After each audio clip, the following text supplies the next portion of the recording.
때가 된 것 같습니다. 이 수호자가 Isang matapang na general ang siyang tagapagtanggol ng Imperyong Joseon upang maprotektahan ang hari sa gani nitong anak na makuha ang trono. Sa hindi inaasahan ay nahumaling siya sa isang babaeng nagbibigay ng aliw na nais lamang maghiganti sa kaharian.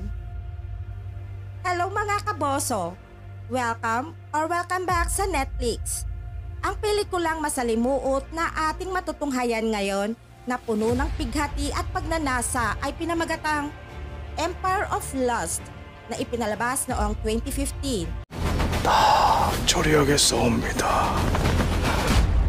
약조하지 않았더니 Itinakda ang pelikula noong 1398 sa Joseon Dynasty kung saan makikita ang Haring Taejo na nakaupo sa kanyang trono habang hinihintay ang pagbabalik ng ating bidang si Kim. Natuwa ang hari sa pagiging matagumpay nito sa digmaan sa Hilaga, kaya pinangaralan siya at ibinigay sa kanya ang pinakamataas na posisyon sa hanay ng mga kawal upang maprotektahan ang bunsong anak na si Crown Prince Yoon Seok-jun na siyang magmamana sa kanyang trono. Nais na sanang mamahinga ni Kim matapos ng kanyang matagumpay sa pakikipagdigmaan, ngunit dahil sa sitwasyon ay hindi pa maaari. Upang mapanatili ang kapayapaan, inilihis ng hari ang usapin kung saan kailangan nilang lusubin ang silangang bahagi ng Goryeo Dynasty at iniba nito ang sistema ng hukbo kung saan itinalaga nito si Kim bilang Chief Commander. Upang mahikayat ito, ipinangako niyang ipapakasal ang anak na si Prince Gyeong sa anak ni Kim na si Jin. Nagdaos ng piging naman si Prinsipe Bangwon kay Jim bilang pagpupunyagi dahil sa pagiging tagumpay nito sa labanan.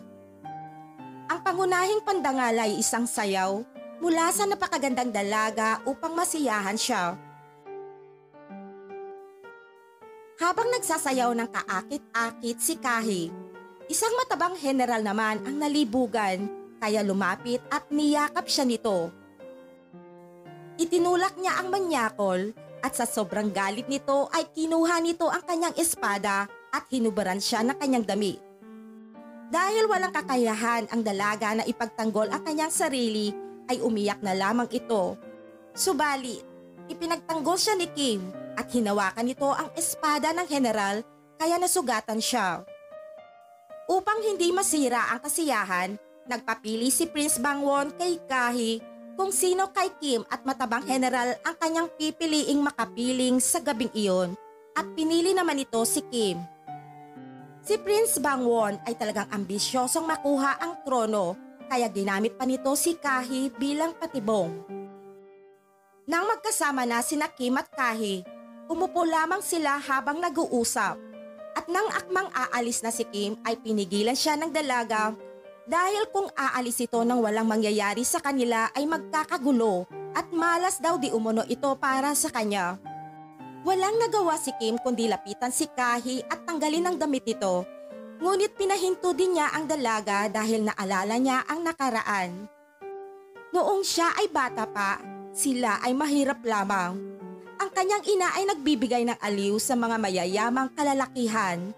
Inabuso ito kaya winakasan nito ang kanyang sariling buhay. Magdamag na nagkwentuhan na lamang ang dalawa at walang nangyaring pagniniig sa kanila. Tahimik na umalis si Kim at iniwan na lamang ang dugoang gasa sa higaan. Naalala din ni Kahi ang nakaraan ng pinaslang ng mga abusado ang kanyang ina at iyon ang kanyang pakay sa paghihiganti. Isang araw, ibinigay ng hari ang kanyang espada kay Kim upang protektahan ang Crown Prince sa lahat ng bagay. Itinalaga siyang Chief Commander ng hukbo. At dahil sa pangyayaring iyon ay nagalit ang matabang dating Chief Commander. Nagtungo ito sa bahay aliwan upang makapiling si Kahi, ngunit tinanggihan ito ng dalaga sa pangalawang pagkakataon kaya tumalon ito sa tubig. Nasaksihan naman ito ni General Kim habang naglalakad kaya hindi na siya nagdalawang isip pa at tumalon din ito sa tubig upang sagipin ang dalaga. Kinausap ng bugaw si General Kim kung kaya ba nitong kupkupin na si Kahi, dahil sa pagtanggi nitong tumanggap ng ibang lalaki at hindi na nila ito mapapakinabangan. Nang malaman naman iyon ng asawa ni Kim, nagalit ito at pinagsabihan ito ng masasama si Kahi at binayaran upang umalis sa lugar na iyon. Bago naman umalis, nagpaabot ng liham si Kahi kay Kim ng pamamaalam at nang mabasa iyon ng general ay hinabol niya ang dalaga. Sa pagkakataong iyon ay hindi na niya mapigilan ng pagmamahal niya kay Kahi at pinagsaluhan nila ang maiinit na pagniniig. Nais pakasalan ni Kim si Kahi bilang kanyang concubine, kaya sobrang nagalit muli ang asawa nito. Nagalit din ang kanyang biyanang lalaki na kasalukuyang punong ministro at pinaalalahanin si Kim na kung hindi dahil sa kanya, ay wala siya sa kanyang kinatatayuan bilang chief commander ng 3 hukbo. Ibinunyag din ni Kim na kung hindi dahil sa pag-ako niya sa anak ng kanyang asawa sa iba, ay magbibigay ito ng malaking kahihiyan sa kanilang pamilya. Ang totoo ay hindi niya tunay na anak si Jean. Isang araw, pasikretong pumasok si Jean na asawa ng prinsesa sa silid ni Kahi. Magkakilala ang dalawa dahil si Jean ang lalaking may matinding pagnanasa kay Kahi noon na umabuso sa kanya at ninais pa siyang paslangin. Kaya gumawa ng paraan si Kahi upang makapasok sa palasyo at makapaghiganti dito. Nang gabing iyon ay may pumasok na 2 kalalakihan sa tahanan ni Kim upang paslangin siya. Naalimpungatan naman ng general at nasaksihan ang pangyayari. Naging alerto si Kim at nagabi niya ang mga kalaban hanggang sa mahuli niya ang mga ito at pinapaamin kung sino ang nag-utos upang paslangin siya. Ngunit winakasan nila ang kanilang buhay bago pa man sila makapagsalita. Nalaman ng hari ang pangyayari at humiling ito ng investigasyon sa may pakana ng lahat. Ngunit dahil wala na ang 2 inutusan, kaya wala na makakalap na impormasyon. Diretsyong itinanong ng general ang ambisyosong prinsipe kung siya ba ang may pakana ng panglulusob sa kanila na itinanggi naman ito. Binalaan niya ito na wag nang ituloy ang kanyang masamang binabalak at sinabihang pababagsakin niya silang lahat. Hindi naman nagpakita ng kahinaan si Bangwon at ipinagpatuloy ang planong pag-aalsa. Nang gabing iyon ay naroon din si Kahi na nakikipagsabuatan sa pagpaslang sa Crown Prince na siya namang pinoprotektahan ni General Kim upang makapaghiganti sa pagkamatay ng kanyang ina. Inakit muli ni Kahi si Jean na magtalik sila, ngunit bago pa man may mangyari ay hiningi ni Kahi ang pabangong ibinigay ng hari kay Jean. Nang makuha ang pabango ay nagkunwari siyang nasasarapan at nang makakuha ng pagkakataon ay hinila nito ang isang tokador at bumagsak kay Jean. Nagtanong naman si General Kim tungkol sa ina ni Kahi at ipinaalam naman ito na sumakabilang buhay na ito saka sila umalis sakay ng kabayo at nagtungo sa ilog kung saan lumuhod si Kim at nangakong poprotektahan nito si Kahi habang siya ay nabubuhay. Pag-uwi naman ni Kim ng kanilang bahay, kasalukuyan namang ipinapasunog ng kanyang asawa ang mga kagamitan ni Kahi kung saan naroon ang alahas na naiwan ng yumaong ina ng babaeng minamahal kaya kinuha niya ito. Sa sandaling iyon ay nakaramdam ng matinding emosyon si Kahi. Nang sila na lamang 2 ni Kim ay ipinagtapat niya dito na minamahal na niya ito dahil sa pagiging mabait at sa pagmamahal na iniukol nito sa kanya. Pagkatapos noon ay natuloy sila sa matinding pagtatali. Nang gabing iyon ay ibinigay ni Kahi kay Bangwon ang pabango na nakuha nito kay Jean.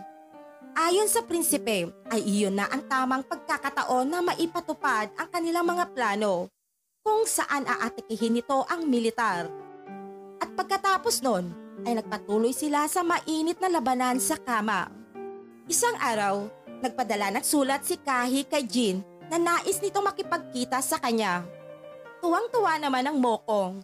Ang akala nito ay si Kahi pa din ang mahinang babae na kanyang inabuso. Dumating ang gabi ng kapistahan at nagsimula ang selebrasyon. Nagpaalam si Jean sa kanyang biyanang hari na nais na nitong makauwi ng maaga upang matignan ang kanyang may sakit na asawa. Ngunit nais lamang nitong magnakaw ng sandali kasama si Kahi. Nagkita silang dalawa at nais nitong angkinin si Kahi.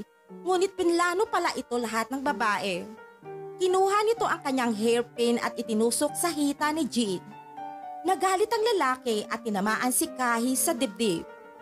Inihiga na nito ang babae at tuluyan na sanang aangkinin. Ngunit biglang lumitaw sa kanyang likuran ang prinsesa na kanyang asawa. Bago pa man mangyari ang kanilang pagkikita, ay nagpadala ng sulat si Kahi sa prinsesa na puntahan sila sa lugar kung saan sila magkikita ng asawa nito. Dumating naman ang mga rebelde at inihanda ni General Kim ang sarili upang protektahan ang kaharian. Nagtagumpay naman siya sa pagtaboy sa mga kalaban na papasok ang palasyo.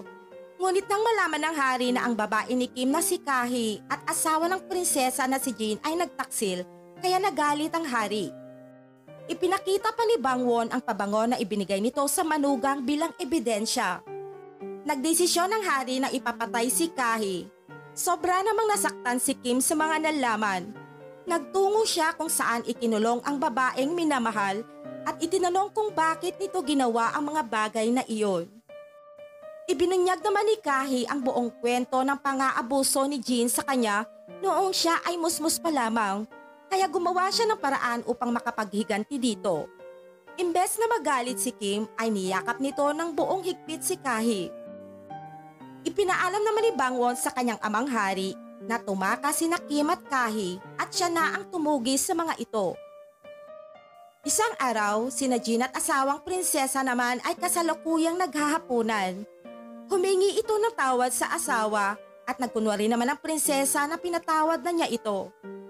Binigyan nito si Jean ng alak at nang matapos itong tunggain ay nagtungo na ito sa kabilang mundo. Kalaunan ay makikita natin sina Kim at Kahi na tumatakas sa kagubatan patungo sa karagatan. Inatake sila ng mga sundalo ni Bangwon sa kanilang likuran. Pinasakay ni Kim si Kahi sa isang bangka at itinulak palayo habang siya ay pabalik sa mga kalaban upang hadlangan ang mga ito. Nagtagumpay siyang masugpo ang mga kalaban maliban na lamang kay Bangwon. Pinutol nito ang tulay bago pa man siya panain ng prinsipe. Tinamaan siya sa nakatali niyang buhok, saka siya nahulog sa dagat kasama si Kahi. At ang kanilang espiritu ay magkasama sa paraisong lugar na puno ng pagmamahalan at wala nang makakahadlang sa kanilang pag-iibigan. Hindi naman nagtagumpay si Bangwon na mahanap ang katawan ng dalawa at sa huli ay hinirang siyang pangatlong hari ng Joseon Dynasty. Marami pong salamat sa panonood mga kaboso. Huwag po natin kakalimutang mag-subscribe sa aking channel, pa-like, comment at share na din.